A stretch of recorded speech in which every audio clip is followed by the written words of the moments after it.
Friends, तो मैं हूं ट्रैवलिंग जोधपुर और आपका स्वागत है अपने एक दूसरे ब्लॉग जो कि अनार से ही रिलेटेड है इसके अंदर। और आज मैं आ गया हूं जैसलमेर से 140 किलोमीटर दूर और पोखरण से 30 किलोमीटर दूर।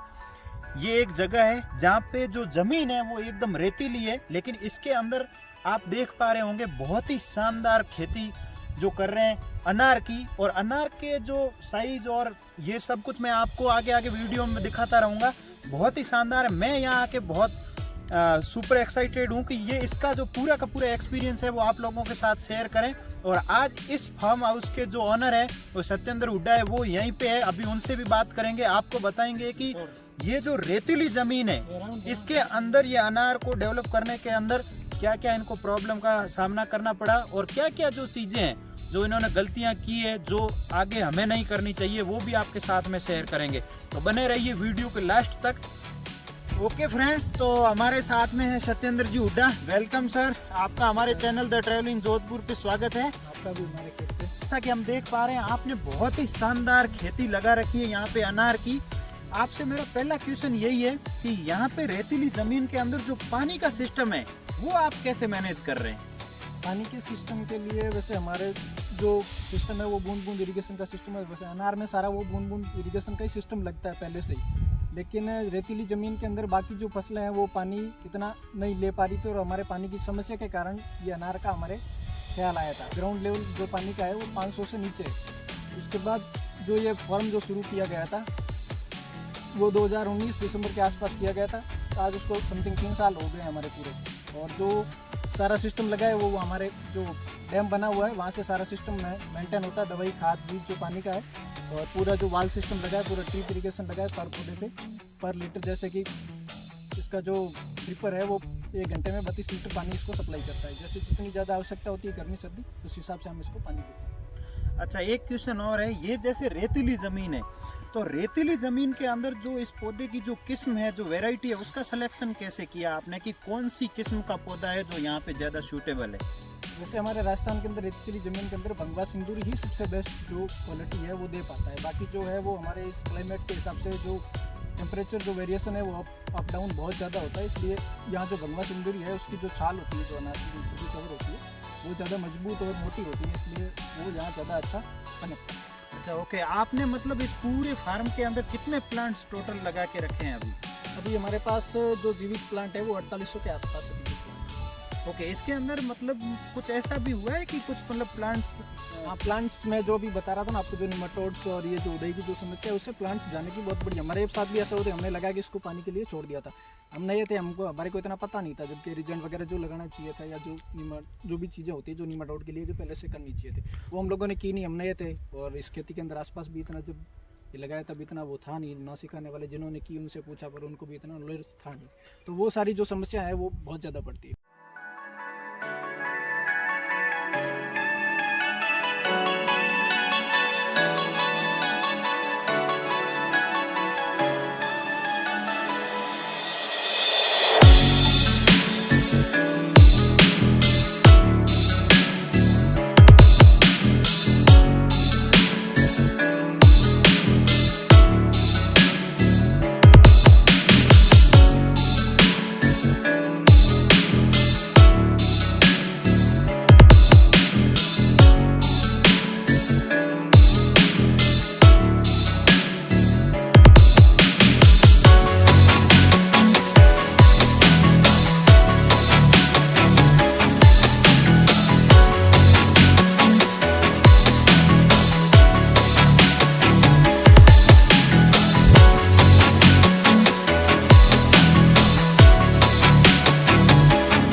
ओके फ्रेंड्स, तो एक चीज़ मैं आप लोगों को बताना चाहता हूँ, वो ये चीज़ है कि यहाँ का जो वेदर है, वो क्लाइमेट है, वो समवेयर अराउंड यहाँ जो जो मिनिमम टेम्परेचर है वो सर्दियों के मौसम में तकरीबन 8 डिग्री 7-8 डिग्री के आसपास में तक मतलब फॉल होता है, और जो मैक्सिमम है वो मई जून के महीने में 50 डिग्री तक मतलब जाता है समवेयर अराउंड। मेरा अगला क्वेश्चन ये है कि अभी आप जैसे बता रहे हैं कि 2 ही दिनों में इसको हम यहाँ से रिमूव करेंगे और पैकिंग करके मार्केट में इसको भेज देंगे, तो यहाँ पे नज़दीक में जो मार्केट का एक्सेस है वो कहाँ पे है?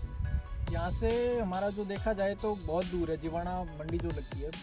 अच्छा, जीवाणा कहाँ पे? बाड़मेर के अंदर। अच्छा दोस्तों, बाड़मेर यहाँ से समवेयर अराउंड 180-190 किलोमीटर के आसपास है, वहाँ पे इसकी मंडी है। लेकिन जो प्राइवेट प्लेयर्स है वो यहाँ से डायरेक्ट आके यहाँ से ही खरीदते हैं फार्म हाउस से। तो मतलब अभी आप इसकी मतलब क्या कीमत मिल रही है आपको पर केजी के हिसाब से? अभी तो अनार की जो रेट चल रही है वो 80 से 120 के आसपास, जो बीच की जो रेट चल रही है हमारे। तो इस बार 2022 ये दिसंबर की बात कर रहे हैं, और इस टाइम जो अनार की जो मार्केट वैल्यू है वो है 80 रुपीज़ टू 120 रुपीज़ पर केजी। तो बहुत ही अच्छी खेती है, इसके अंदर अभी लोग आना शुरू हुए हैं, और धीरे धीरे मेरे को ऐसी उम्मीद है कि यहाँ बहुत जल्दी जो मंडी है वो ओपन होनी शुरू होगी और जो चीज़ें हैं वो बदलनी शुरू होगी, तो किसानों को और ज़्यादा इसका जो एक्सेस है वो मिलेगा। अभी मेरा एक लास्ट क्वेश्चन आपसे और है कि ये जो यहाँ से मतलब आप जो अनारों के अंदर जो इंसेक्टिसाइड्स वगैरह यूज़ कर रहे हैं, जो दवाइयाँ वगैरह यूज़ कर रहे हैं, इनके हिसाब से ये 3 साल में आपको कितना कॉस्ट पड़ा है पर पौधे अगर हम माने तो? अगर हम एक सही हिसाब से देखा जाए तो आप मानो कि एक पौधा आपके लगभग 200 रुपये के आसपास जाके तैयार होता है, एक प्लांट को होता है। तो अभी एक चीज़ आपसे मेरा ये पूछना था कि जो गवर्नमेंट जो सब्सिडी देती है उसके अंदर आपको कितना बेनिफिट मिला, और जो ड्रिप एरीगेशन वगैरह उसके अंदर आपको कितना फ़ायदा हुआ, कितना सपोर्ट गवर्नमेंट की तरफ से मिल गया है? और टोटल जो आप बता रहे हैं समवेयर अराउंड 5000 प्लांट्स लगाए हुए, तो इसके अंदर अभी तक 3 साल में आपको टोटल खर्चा कितना आ गया? एक राउंड फिगर अगर हम माने तो कितना कोट कर सकते हैं? खर्चा हम जब इसको शुरू से लेके हमारा जो 5 लाख के आसपास जो ड्रिप इरीगेशन का खर्चा है, तो पौधे का लगभग आप पर प्लांट जो 40 रुपये कॉस्ट उस समय पड़ी थी, अभी भी हो सकता है 2 रुपये ऊपर नीचे इसकी होती रहती है। तो ये 7 लाख के आसपास हमारा जो 3 लाख इसका जो मेंटेन अब तक जो किया समथिंग, आप मानोगे इस पे मैंने आपको बोला कि भाई 200 रुपये तो मिनिमम ये जो पौधा है वो फल देने के लायक तब तैयार होता है। ऊपर में 250-300 अगर खुद मेंटेन करें तो ये 200 के आसपास रह भी सकता है और बढ़ भी सकता है। ऊपर में 400-500 अगर हम किसी को हायर करके रखेंगे, जो कोई बंदा रखेंगे मेंटेन करने के लिए, उसको हायर करके रखेंगे तो फिर कॉस्टिंग हमारी बढ़ भी जाएगी। ये सब इसका और सब्सिडी का आप देखा जाए तो इसको 5 लाख के ऊपर जो हमारा ड्रिप इरीगेशन का सिस्टम लगा था, वैसे गवर्नमेंट तो इसको जो अलग लेवल पे गिनती है, लेकिन जो उसकी कॉस्टिंग है जो गवर्नमेंट अपने हिसाब से मेंटेन करती है, तो मुझे ये कुछ 92,000 रुपये को सब्सिडी मिला था। मतलब तो फ्रेंड, जैसा कि हमने पिछले वीडियो में आपको बताया था कि 50 to 75% तक जो सब्सिडी गवर्नमेंट इसमें देती है, तो ऐसा मतलब हर बार होता नहीं है, कई बार चीज़ें वेरी करती है, अलग अलग उनके प्रोटोकॉल्स होते हैं। तो इस केस में अगर हम देखें तो ये जो 92,000 अगर हम माने अगर 5 लाख में, तो समवेयर अराउंड 25 के आसपास भी नहीं है, 20% से भी कम है ये जो बड़ा। अच्छा, तो फ्रेंड, जैसा कि 1 हेक्टेयर ज़मीन कम से कम आपको चाहिए अगर आप अनार का खेती करना चाहते हैं, और अनार की खेती के अंदर सबसे मेन चीज़ है गवर्नमेंट आपको सब्सिडी देती है, वो भी मतलब हेक्टेयर के हिसाब से ही देती है। और बाकी जैसा कि बताया कि यहाँ पे जो किस्में हैं वो अपनी ज़मीन और जो पानी का टेस्ट है वो करवाने के बाद हम सिलेक्शन कर सकते हैं। अभी जैसे हमने ये प्लांट्स पूरे देखे हैं, कुछ एरियल शॉट्स भी आपने देखे हुए होंगे, बहुत ही शानदार है। इसमें हम लोगों ने जो साइज़ है ना वो भी मतलब ठीक ठाक, मतलब जो हमने मार्केट में हम देखते हैं वो साइज़ है इन पौधों के अंदर। 60 to 70% बहुत ही अच्छी क्वालिटी के। कुछ इसके अंदर जो छोटे हैं उनको फिर ये लोग क्या करते हैं, सिग्रीगेट करके अलग अलग डिवाइड करके और उनको उस हिसाब से एक्सपोर्ट कर देते हैं। और अभी एक चीज़ मेरी आपसे और पूछनी थी, वो ये थी कि इसके अंदर जो कंपनी की तरफ से मतलब मेंटेनेंस जो है उसके क्या चार्जेज है?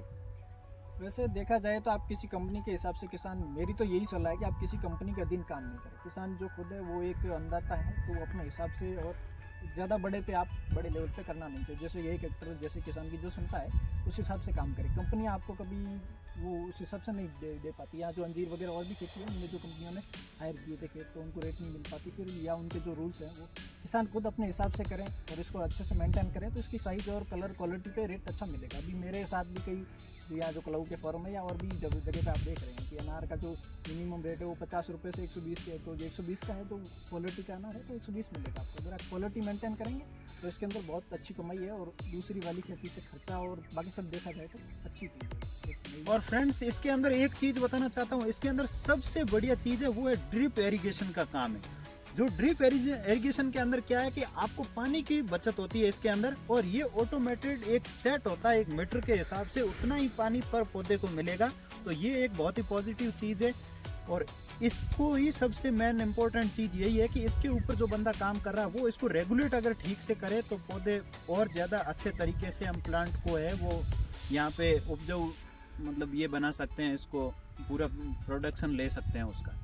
सबसे बड़ी बात इसमें पानी की बैठती है। आप जो जैसे कि टेम्परेचर के हिसाब से पानी बिठाना, यहाँ राजस्थान का जो हमारा जो टेम्परेचर है वो सबसे यही है कि रात को जो 7 डिग्री के आसपास पहुँच जाता है, दिन में 30 डिग्री के आसपास। जो ये जो टेम्परेचर है वो पानी के ऊपर आपको मेंटेन करना पड़ेगा, नहीं तो फिर अनार जो फटने की समस्या है आजकल आप मार्केट में देख रहे हैं वो भी बहुत ज़्यादा है। हाँ, ये जो मतलब ठंडी बहुत ज़्यादा ठंड होने की वजह से अनार जो फट भी जाते हैं, लेकिन अभी इस फार्म हाउस में हमने घूम घाम के देखा है, हमें अभी तक कोई अनार दिखा नहीं है इसके अंदर ऐसे फटे हुए। तो इसके लिए अलग अलग मार्केट के अंदर स्प्रे भी आते हैं, और उसके पानी के जो चीज़ें रेगुलेट करनी होती है उन चीज़ों को ध्यान में रख के इसको अवॉइड किया जा सकता है। और इसके अंदर रिस्क कितना इन्वॉल्व है?